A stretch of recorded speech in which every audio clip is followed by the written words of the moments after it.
Graça e paz, amados. É uma honra estar aqui mais uma vez, compartilhar o que Deus gerou no nosso coração. Estivemos eu e minha esposa participando de um seminário 2 semanas atrás em São Paulo. Ficamos 6 dias intensos, mas foi muita bênção, aprendemos muito a respeito do reino de Deus. E hoje, o que Deus colocou no meu coração para compartilhar com vocês, para falar, cujo tema eu defini aqui como orfandade espiritual. Você é um servo, uma serva, ou você é um filho ou uma filha do Senhor? Durante a minha explanação, eu espero responder a essa pergunta e que ao final dessa reflexão você seja capaz de dizer com veemência, seguro, se você é um servo, uma serva, ou você é um filho ou uma filha do Senhor. Eu quero comentar a respeito de um livro muito bom. Parte do que eu vou falar está nele. Chama-se Paternidade, da apóstola Tânia Teresa. Um excelente livro. Se você quiser aprofundar um pouco mais nesse tema que estarei falando nessa noite. Não vou projetar um texto bíblico, porque a gente vai falar sobre ele ao longo da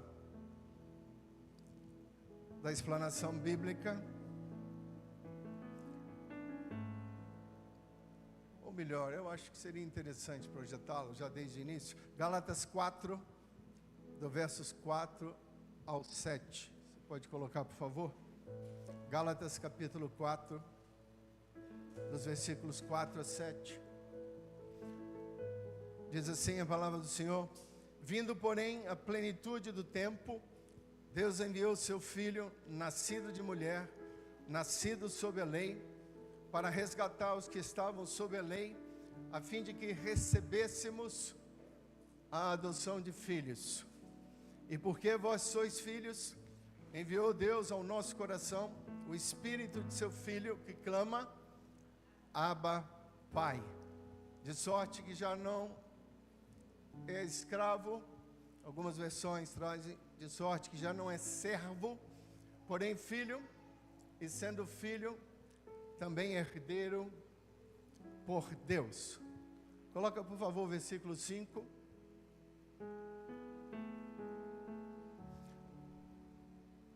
Vamos ler todos juntos, principalmente a parte B. Vamos começar para...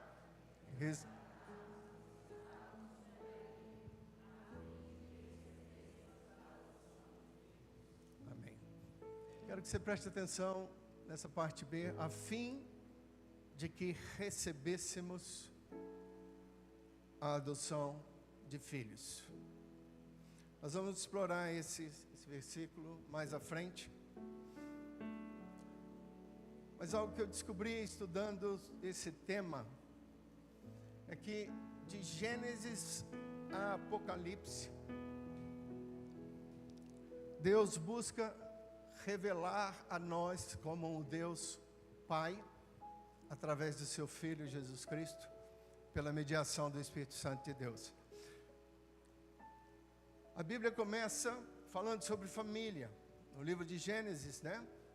Versículo que todos nós conhecemos, ou muitos o conhecem. Portanto, deixará o homem pai e mãe, e se unirá à sua mulher, e serão ambos uma só carne. Está lá no Gênesis capítulo 2. E o último versículo do Antigo Testamento, lá em Malaquias, Deus também termina falando da família. Deus começa o Velho Testamento, depois de criar todas as coisas, falando sobre a família, e termina o último versículo do Velho Testamento, Malaquias 4:6 diz: ele converterá o coração dos pais aos filhos, e o coração dos filhos a seus pais, para que eu não venha e fira a terra com maldição. Então todo o Velho Testamento, Deus, além de apontar para Jesus, o que viria no futuro, Ele começa falando de família, e termina o Velho Testamento falando de família. E no Novo Testamento, você vai ver que não é diferente. Deus, para vocês terem ideia, no Novo Testamento a palavra Pai aparece 498 vezes. Confesso que eu não sabia dessa informação.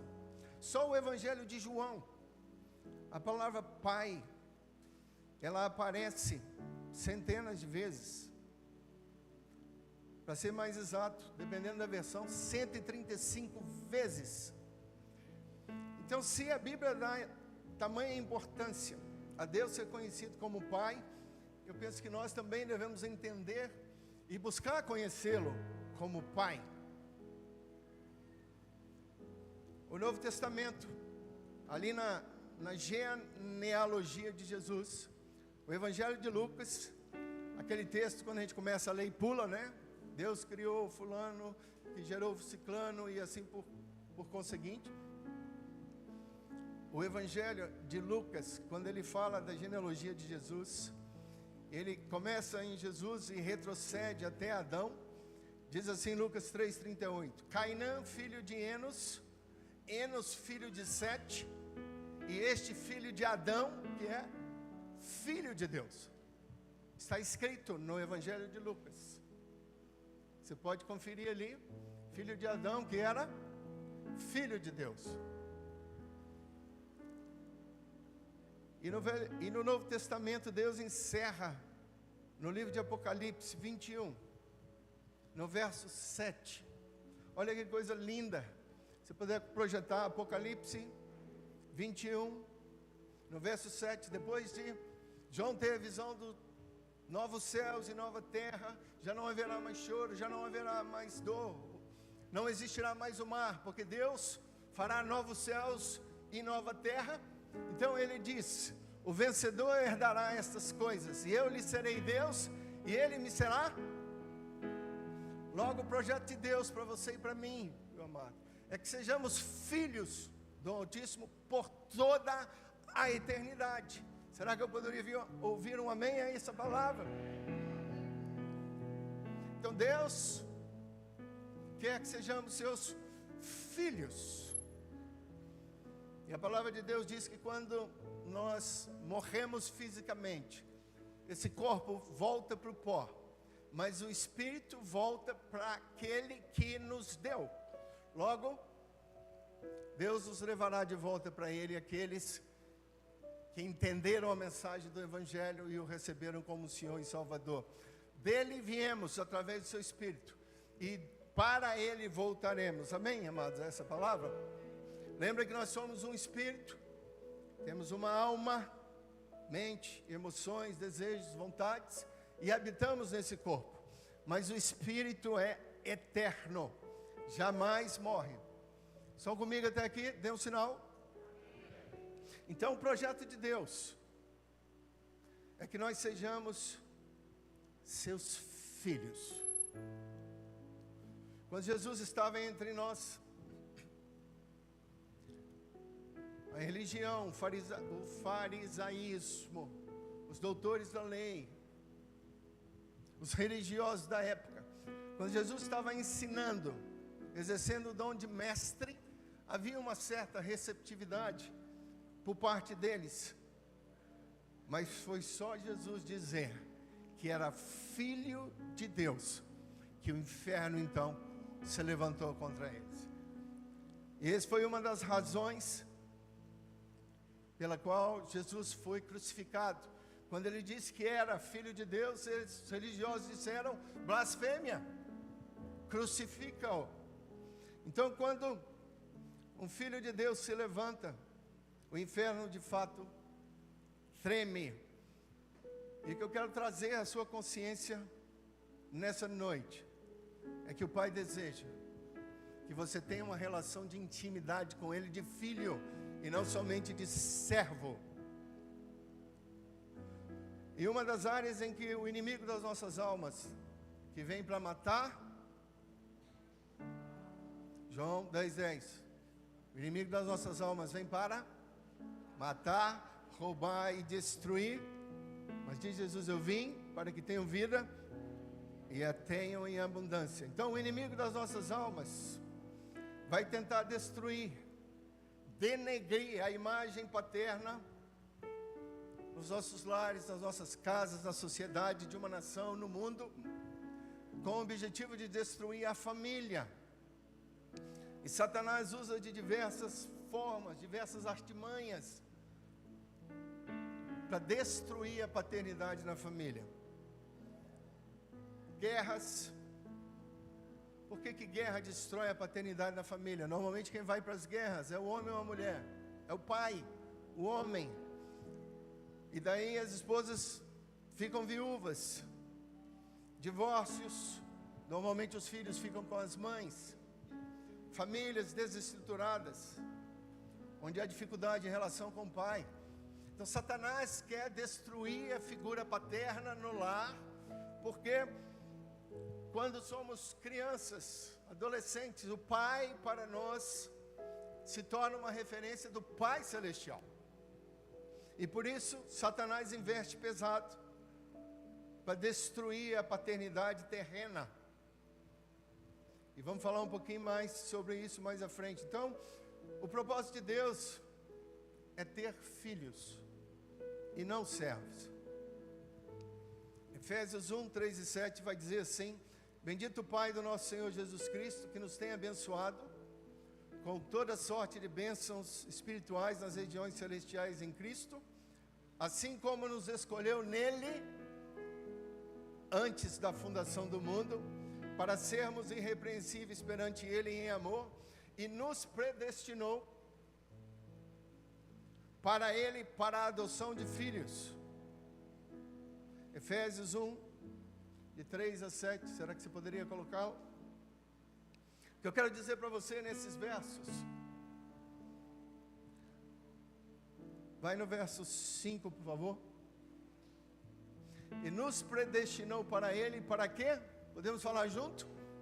Para a adoção de filhos, por meio de Jesus Cristo, segundo o beneplácito de sua vontade. Coloca o versículo 4, por favor. E quando isso aconteceu, assim como nos escolheu nele, quando? Logo você e eu já estávamos na mente do nosso Pai antes da fundação do mundo. Parece uma coisa difícil na nossa mente humana de entendermos isso, de compreendermos a dimensão disso. Mas se pensarmos que Deus é presciente, Ele conhece o passado, o presente e o futuro. O livro de Apocalipse já está escrito. Nós sabemos coisas que acontecerão no futuro, porque o nosso Deus vê todas as coisas. No reino de Deus não existe passado, presente e futuro. Todas as coisas estão patentes e visíveis aos olhos do nosso Senhor. Amém? O nosso tempo não é o tempo de Deus. Como a Bíblia diz, um dia para Deus são como 1000 anos, e 1000 anos como um dia. Logo o futuro está nas mãos do Senhor, e você e eu já havíamos nascido na mente do Eterno, na mente do Todo-Poderoso. Logo Deus tem um propósito para a sua vida e para a minha vida, amém, amados? E o propósito de Deus então é nos adotarmos como filhos. E eu lhes faço uma pergunta: não são todos os seres humanos filhos de Deus? Sim ou não?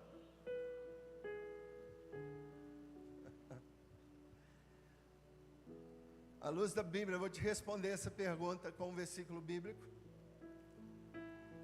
E esse tem sido uma questão de falta de entendimento, de discernimento de muitas pessoas. Quando Jesus, na grande comissão, e diz para compartilharmos o Evangelho pelo mundo, está lá em Marcos 16, 15 e 16, diz assim: e disse-lhes, ide por todo o mundo e pregai o Evangelho a toda... Mas não está escrito ali, filhos de Deus? Logo, amados, filhos de Deus. Segundo João 1,12, diz, João 1:11-12, diz que que Jesus veio para aqueles que eram seus, o povo de Israel, mas eles não o receberam. João 1, no versículo 12, vai dizer, mas a todos quantos o receberam, deu-lhes o poder de serem feitos filhos de Deus, a saber, os que creem no seu nome, aos quais não nasceram de sangue, nem na vontade da carne, nem na vontade do homem, mas de Deus. Logo, filhos de Deus são aqueles que são adotados pelo Pai, e nós fazemos parte dessa família quando abrimos o nosso coração, com a boca confessamos que Jesus Cristo é o Senhor, é o Rei dos Reis, que Ele veio em carne, e se cremos no nosso coração, seremos salvos, e a partir desse momento somos enxertados na videira, somos adotados pelo Pai, como filhos do Pai. Logo, a humanidade em geral, falando de uma forma ampla, aqueles que não o receberam, que não nasceram da água, não nasceram do Espírito, não são filhos de Deus, são criaturas de Deus. Por isso que Jesus disse: ide a todo mundo e pregai o Evangelho a toda criatura. Amém? Até aqui estão comigo? O verso que lemos no início. Vindo, porém, você pode projetar, por favor, Gálatas 4, 7. Vindo, porém, a plenitude do tempo, Deus enviou seu Filho, nascido de mulher, nascido sob a lei, para resgatar os que estavam sob a lei, a fim de que recebêssemos a adoção de filhos. E porque sois filhos, Deus enviou ao nosso coração o Espírito do seu Filho, a qual clamamos, Abba, Pai. De sorte que já não é mais servo, porém filho, e sendo filho também herdeiro por Deus. Amados, esse texto, vindo porém a plenitude do tempo, Deus enviou o seu Filho. Jesus já veio, nasceu em carne, nascido de uma mulher, nascido sob a lei, para resgatar os que estavam sob a lei, a fim de que recebêssemos a adoção de filhos. Logo, se você um dia decidiu andar com Deus, entregando a sua vida com Ele, você foi adotado, você foi enxertado na videira como filho. Logo, quantos filhos de Deus há aqui? Aleluia, louvado seja o Senhor. Será que nesse texto, o objetivo de Jesus na sua primeira vinda era somente nos salvar, redimir dos pecados, riscar a dívida que era contra nós e comprar com o seu sangue povos, línguas, povos de todas as raças e nações, tribos? Eu creio que além de tudo isso, Ele veio para que nós recebêssemos a adoção de filhos, e louvado seja o Senhor por essa verdade. E qual a diferença então entre servo e filho? O servo, amados, trabalha por um salário. O servo não tem direito a nenhuma intimidade com o seu patrão. O servo não tem direito à herança e não sabe os planos futuros do seu senhor. Temos uma jovem que trabalha na nossa residência, vindo algumas vezes por semana já há muitos anos. Ela nos conhece, a minha esposa Zezé e a mim, mas ela não sabe os nossos planos futuros. A Liberdade, tendo a nossa casa, embora a tratamos com muito respeito e dignidade, mas não é a mesma coisa de um filho. Logo, o servo, ele trabalha por uma recompensa, porém o filho, há uma intimidade que não existe com o servo. Assuntos relacionados com a nossa vida pessoal, com a nossa história, com os nossos planejamentos futuros, sonhos, projetos de Deus, alguma dificuldade que estejamos enfrentando, dificuldade do passado, entre outros. O filho tem acesso direto aos pais, tem intimidade. O filho pode se chegar ao pai, encostar a cabeça no peito, deitar no colo. Nós temos uma filha e 2 netos. Eventualmente moram em São Paulo, eventualmente estão aqui conosco. E muitas vezes, ao acordar de manhã, estamos ali, eu e minha esposa ainda dormindo, vem os 2 netos, um de 3 e um de 5, agora de 6, abrem a porta do nosso quarto, nós dois dormindo, e vem a filha de 38 anos, e deitam entre a Zezé e eu, a filha de 38 anos, um neto pula em cima dela, outro pula em cima de mim, e esse é o nosso despertar quando eles estão aqui, e glória a Deus por isso, porque o filho tem intimidade com o pai, ele acessa o coração do pai, acessa o lugar de intimidade da casa, porque é filho, e porque é filho, ele também é herdeiro.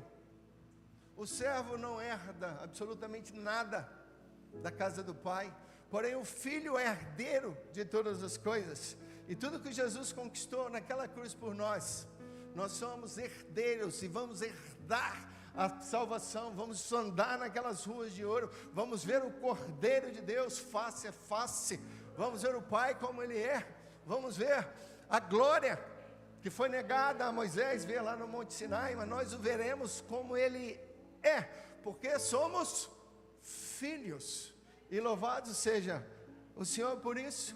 O propósito de Deus é ter filhos para toda a eternidade. No Éden, Deus cria filhos, Adão e Eva. Na cruz, Ele restaura os filhos. Na eternidade, Ele quer filhos. Deus nos deseja eternamente como filhos. Lemos em Apocalipse. E Deus tem um plano para você, meu irmão.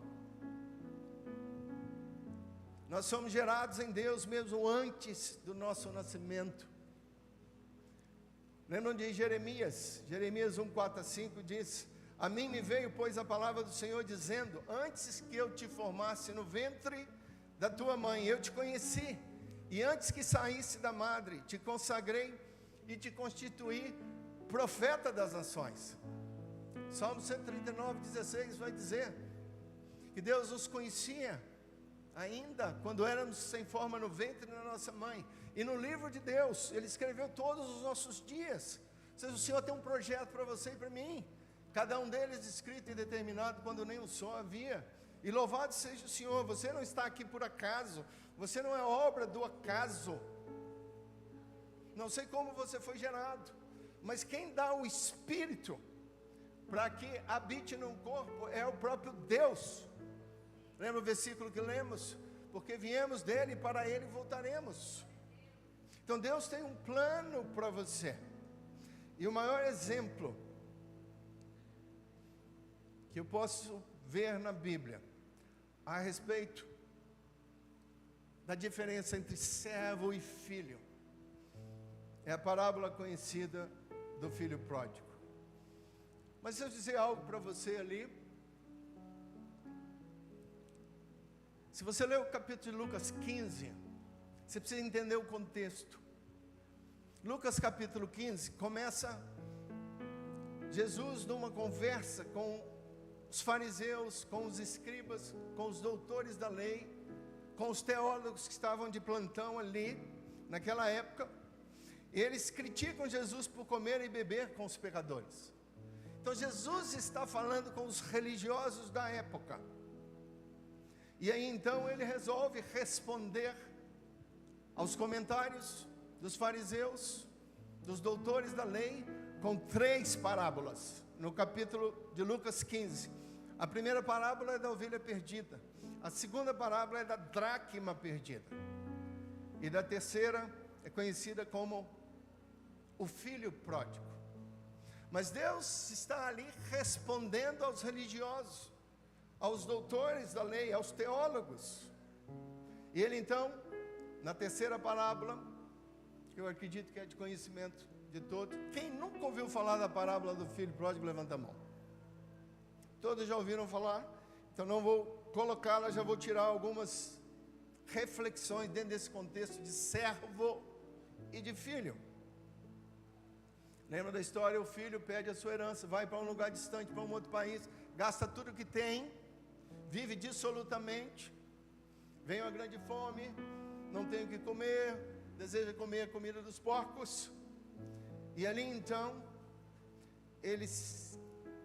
a Bíblia diz, o texto, onde a parábola está escrita em Lucas 15, diz que ele cai em si, ou seja, ele se arrepende e ensaia um discurso para voltar para a casa do pai. Então o filho mais moço, pensando na estratégia de voltar à casa do pai, está escrito na Bíblia: levantar-me-ei e irei ter com o meu pai, e lhe direi: pai, pequei contra o céu e diante de ti, já não sou digno de ser chamado teu filho, trata-me como um dos teus trabalhadores. Então ele idealiza dizer isso para o pai quando voltasse à casa do pai. Mas diz a palavra, quando ele estava vindo ao longe, o pai o avista, corre até ele, o abraça e dá um beijo. E quando ele então começa a dizer: pai, pequei contra o céu diante de ti, já não sou digno de ser chamado, o pai o interrompe e disse aos seus servos: trazei depressa a melhor roupa, vestiu, ponha um anel no dedo e sandália nos pés. O filho mais moço então conhecia o pai, chamavam-o de pai. E o pai então diz: trazei depressa a melhor roupa, vestiu, põe um anel no dedo e sandália nos pés. Sabe o que isso simboliza, o que isso significa? Capa simboliza a proteção paterna, o anel a autoridade de filho e as sandálias o destino. O pai não olhou para o pecado de seu filho, e sim para o arrependimento. Deixa eu te dizer algo, e é assim que acontece no mundo espiritual.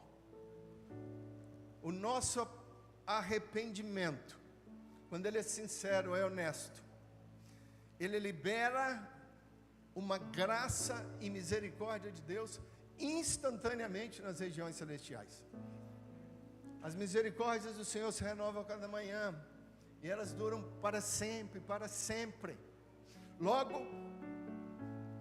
não importa onde tenhamos andado ou o que tenhamos feito, se está em desarmonia com os princípios do reino, o Pai hoje te chama: vem, filho amado. Não estou olhando ao que você fez. E eu digo para você, assim como aquele pai estava olhando e viu o filho de longe, correu e o beijou e o abraçou, eu digo: Pai nosso, o Pai celestial te chama essa noite para voltar, e que você tenha um sentimento de filho. Vem, filho amado.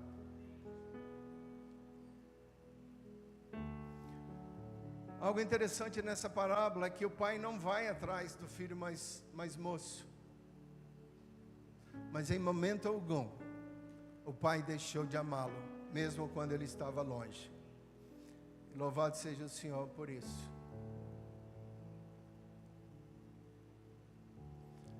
Ainda nessa parábola, quando o filho retorna, coloca para mim Lucas 15, 24, por favor. Queria chamar a sua atenção,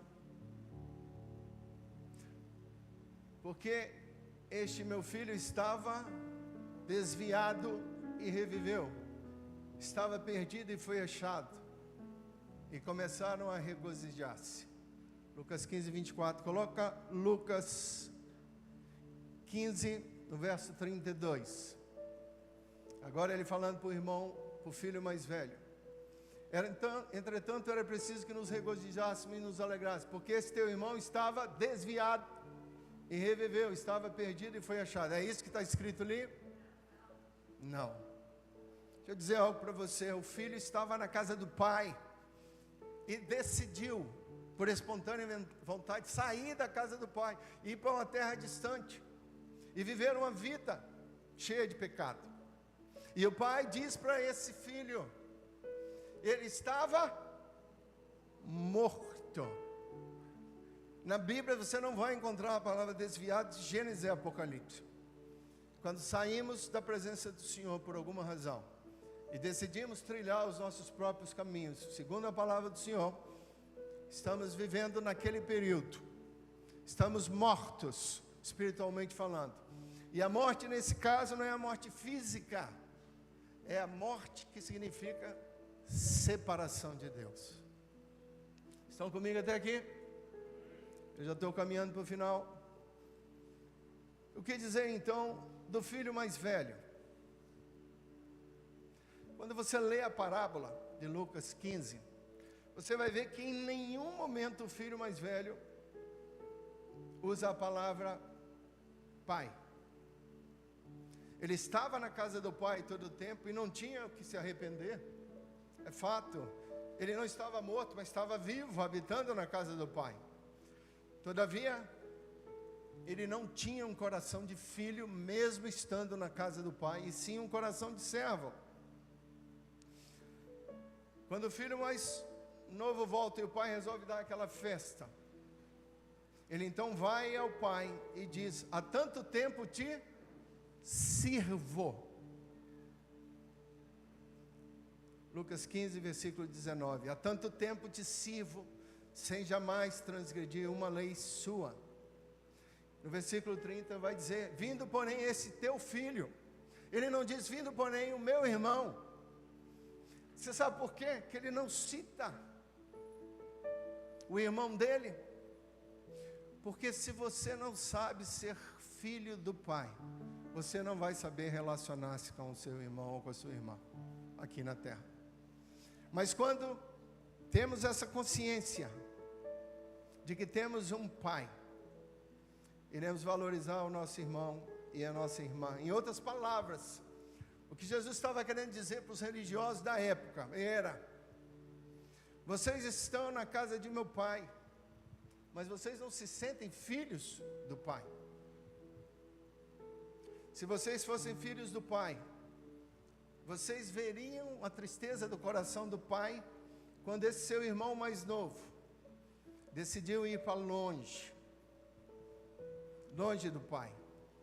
Mas também, se você tivesse um coração de filho, você se alegraria quando esse teu filho mais moço voltasse à casa do pai. Logo, meu irmão, minha irmã, precisamos ter esse coração de filho e nos alegrarmos quando alguém que está distante de Deus resolve retornar à casa do pai. Nós devemos celebrar, porque este é um irmão, uma irmã nossa, que está voltando, estava morto e reviveu. Então precisamos nos alegrar quando alguém retorna à casa do pai, não só quando alguém decide entregar a sua vida ao Senhor.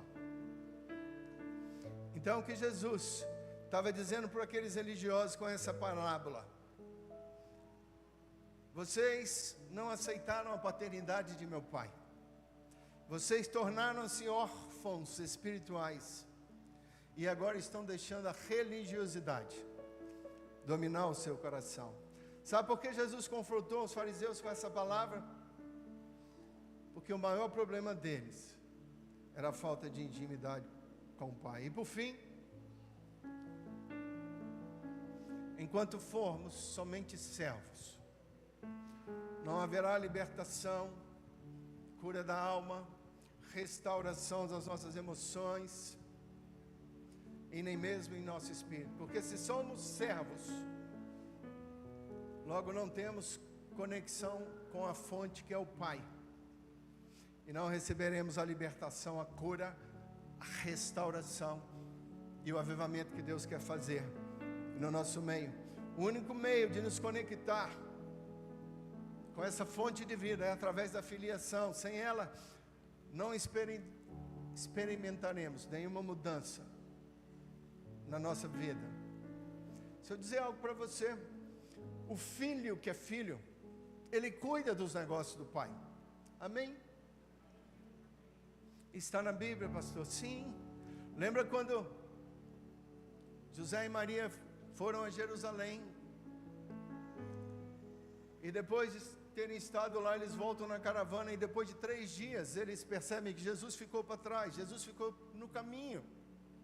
Eles voltam e conversam com Jesus, e Jesus dá uma resposta que se enquadra dentro do que estamos falando aqui.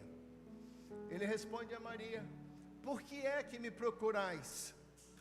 Sabeis que convém que eu trate dos negócios do meu pai? Logo, amados, quem é filho serve o pai. Amém por essa verdade. Quem é filho cuida do reino do pai. Quem é filho cuida dos negócios do pai.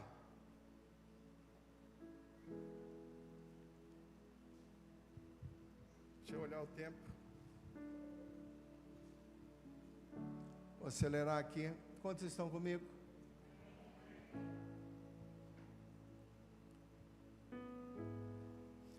O que é alguém que é órfão espiritualmente falando? É alguém que tem Deus somente no intelecto, mas não no coração. Alguém que não tem convicção de que é filho do Pai.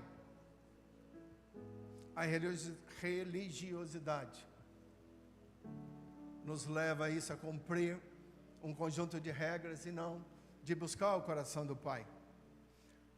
Olha que coisa interessante, os fariseus estavam lendo os escritos bíblicos, desde Isaías, profetas menores, cerca de 700 anos de Cristo. Eles liam aquilo, mas Jesus um dia se prostra diante deles, se coloca em pé diante deles e diz: hoje se cumpriu o que está escrito em Isaías 61. E Jesus então lê aquele texto de que o Espírito do Senhor estaria sobre ele. Então, os fariseus falavam a respeito de Jesus, mas o dia que ele veio e estava diante dele, eles não o reconheceram, e antes o crucificaram. Amados, eu quero dizer para você, nós podemos saber tudo sobre a Bíblia,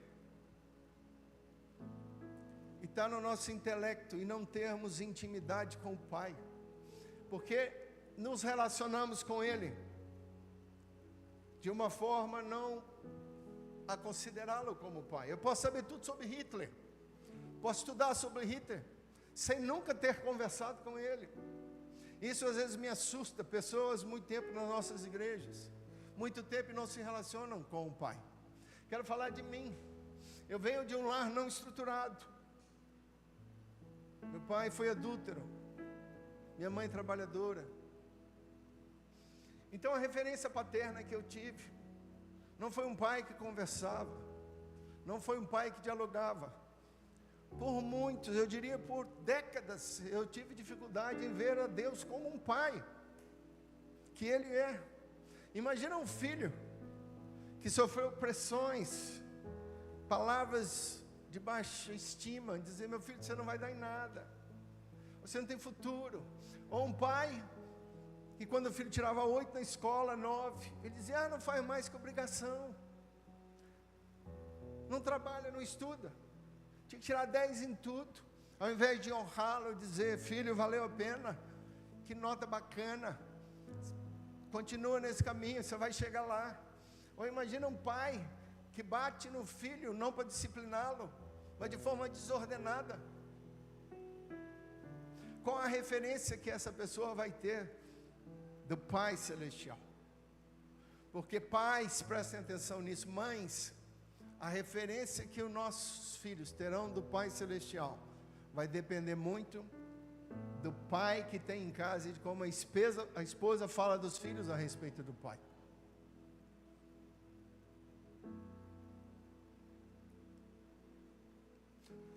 Logo, amados, Deus nos adota como filhos, não olhando para os nossos pecados. Assim como aquele pai foi ao encontro do filho, Deus quer vir ao seu encontro nessa noite, ao meu encontro, e dizer: vem, filho amado. Não importa o que fez no passado, não importa se Jesus ficou no caminho ao longo da sua trajetória, mas é tempo de retornar à casa do Pai. Talvez seu pai terreno tenha te ferido, machucado, magoado. Isso criou feridas e traumas emocionais que ainda estão abertas. Ou mesmo você tenha deixado Jesus ao longo do caminho. Mas eu quero dizer para você que o Pai está te esperando para que você volte à sua casa. Ele está de braços abertos para recebê-lo. Eu tenho aqui um anel de ouro nas minhas mãos. Se eu pegar esse anel e dizer: não quero mais, e pegar esse anel e jogar numa lata de lixo, esse anel perde o valor ou ele continua tendo o seu valor? Continua tendo o seu valor. Assim somos nós para Deus. Não importa o que fizemos, Ele o ama como filho e te chama a voltar à casa do Pai. Da mesma forma que esse anel não perde o seu valor, Você não perdeu o seu valor para o Pai Celestial. Ele te idealizou antes da fundação do mundo. Ele tem um projeto de vida para você. Talvez você se desviou pelo caminho, errou o alvo, mas essa noite Deus te trouxe aqui para dizer: filho amado, volta para casa. Deus quer colocar uma roupa nova em você. Deus quer te dar um anel novo. Deus quer colocar sandálias nos teus pés, para que você caminhe, independente do que foi a sua referência de pai, do que os seus pais fizeram. Mas o Deus Pai o ama, e o ama com amor incondicional. Eu não sei, eu não tinha nada a oferecer para o Senhor, assim como nós, mas Ele prova o amor dEle para conosco, pelo fato de Jesus ter morrido na cruz, quando éramos ainda pecadores. Ele nos amou primeiro, e louvado seja o seu nome. Você não perdeu o seu valor e não perderá, porque o Pai o ama. E eu quero concluir falando a respeito de perdão. Não sei o que seus pais fizeram com você, o seu pai em particular, posso dizer os pais. Eu quero te dizer que não importa o que fizeram com você no passado, quais foram os traumas, as mágoas, ou alguma coisa que ficou na sua criação. Não importa o que fizeram com você, importa o que você vai fazer com o que fizeram com você. E a decisão de perdoar não é um sentimento, é uma decisão, é uma orientação de Deus.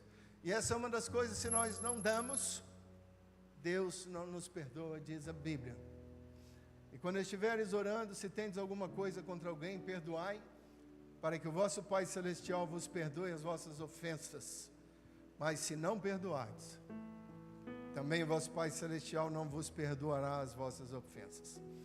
Queria te convidar a ficar de pé nesse instante.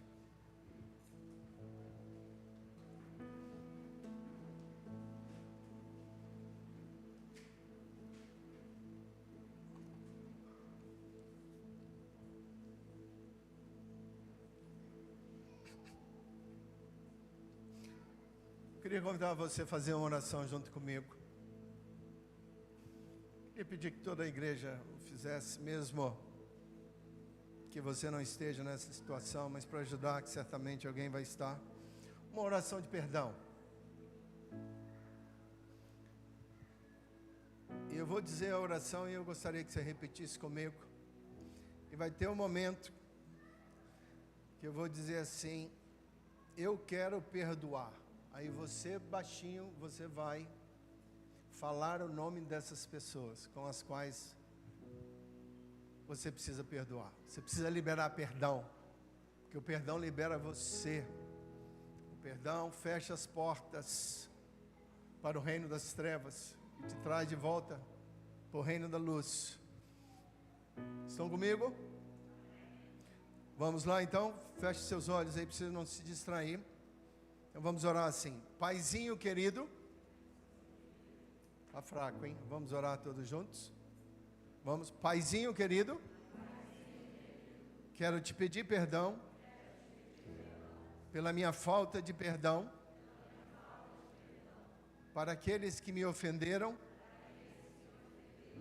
e me machucaram. Através do sangue de Jesus vertido naquela cruz, quero perdoar. Diga os nomes que o Espírito Santo traz à sua mente agora. Quero liberar perdão para... E declaro